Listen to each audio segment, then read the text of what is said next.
La solitude, ce poison qui tue à petit feu.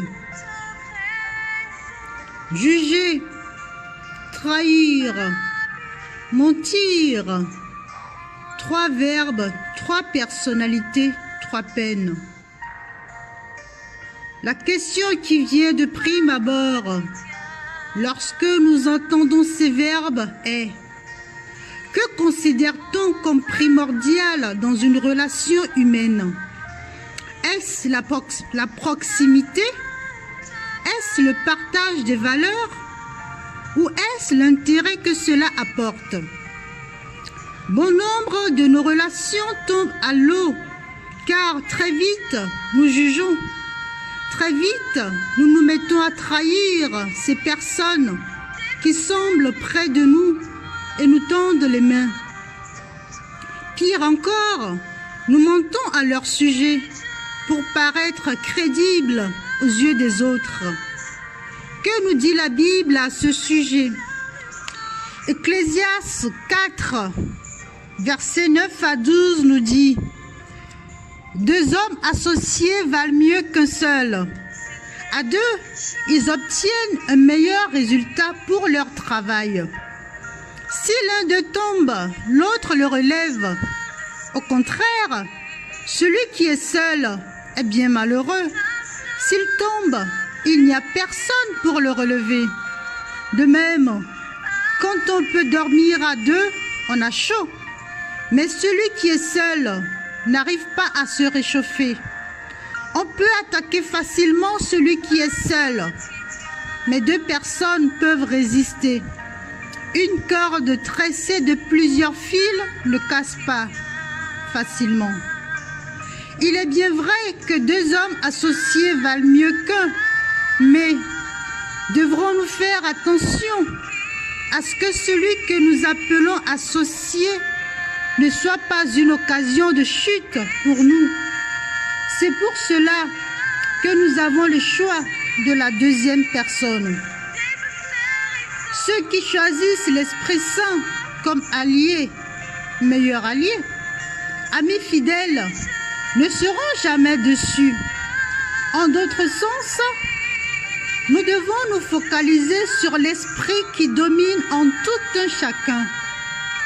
Lorsque nous observons nos partenaires, nos amis, nos alliés dans la chair, nous serons forcément déçus, car la chair a tous les défauts et l'esprit toutes les qualités.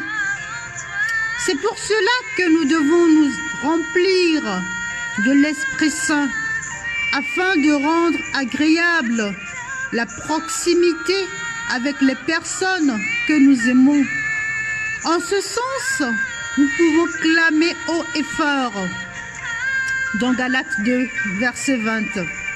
Je vis, mais ce n'est plus moi qui vis, c'est le Christ qui vit en moi. Ce que je vis aujourd'hui dans la chair, je le vis dans la foi au Fils de Dieu qui m'a aimé et s'est livré lui-même pour moi. Aussi devrons nous efforcer de manifester notre amour aux gens qui nous témoignent de l'affection afin qu'ils se sentent en sécurité. Pour cela, nous devrons nous rappeler toujours de notre premier amour. La Bible nous dit dans Apocalypse 2, verset 4, « Mais ce que j'ai contre toi, c'est que tu as abandonné ton premier amour. » Oui, notre meilleur allié et premier amour, c'est Jésus-Christ de Nazareth.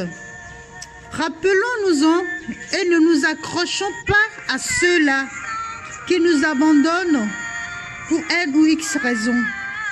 Ils ont eu ce privilège de croiser notre vie. C'est parce que Dieu l'a permis. Ne les blâmons pas. Au contraire, rappelons-nous de ce qu'ils ont apporté de positif dans nos vies.